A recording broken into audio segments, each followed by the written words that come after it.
അവസ്ഥയിൽ നിങ്ങളൊന്ന് ആലോചിച്ച് നോക്ക്. ഞാൻ ഒരു ഫാമിലിയാണ്, ഞാൻ ഒരു അമ്മയാണ്, എനിക്കൊരു ഇമേജ് ഉണ്ട്.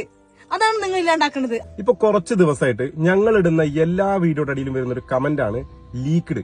ഈ ഒരു കമന്റ് ഞങ്ങൾ എവിടെ നോക്കിയാലും, ഞങ്ങൾ എന്ത് പോസ്റ്റ് ഇട്ടാലും അതിലിങ്ങനെ വരുന്നുണ്ട്. ആദ്യം ഞങ്ങൾക്ക് എന്താ സംഭവം ഒന്നും മനസ്സിലായില്ല.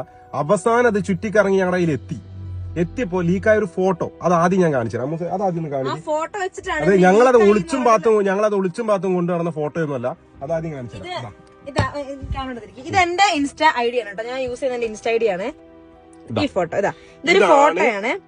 ഫെബ്രുവരി 8 ഞാൻ പോസ്റ്റ് ചെയ്ത എന്റെ അക്കൗണ്ടിൽ ഞാൻ ഇട്ട ഒരു ഫോട്ടോയാണിത്. ഇത് വെച്ചിട്ടാണ് അവന്മാര് വീഡിയോ ലീക്ക്ഡ് എന്ന് പറഞ്ഞിട്ട് എല്ലാരിലേക്കും പ്രചരിപ്പിക്കുന്നത്. ഇന്ന് എന്റെ അക്കൗണ്ടിൽ കിടക്കുന്ന ഫോട്ടോ ആണ്. അല്ല, അതാ ഞാൻ പറഞ്ഞത്. ഇതെല്ലാവരും വിചാരം ഞങ്ങളെന്തോ ഞങ്ങളുടെ ഫോണിൽ അറിയാതെ മിസ്സായതാണ് എന്നൊക്കെയാണ് എല്ലാവരും പറയുന്നത്. ഈ ഒരു ഫോട്ടോയും അതിന്റെ കൂടെ ഒരു 4 വീഡിയോ, അത് ആരുടെയോ ഒരു വീഡിയോ ആണ്, ഞങ്ങളുടെതല്ല. ഒന്നാമത്തെ കാര്യം പറ, അത്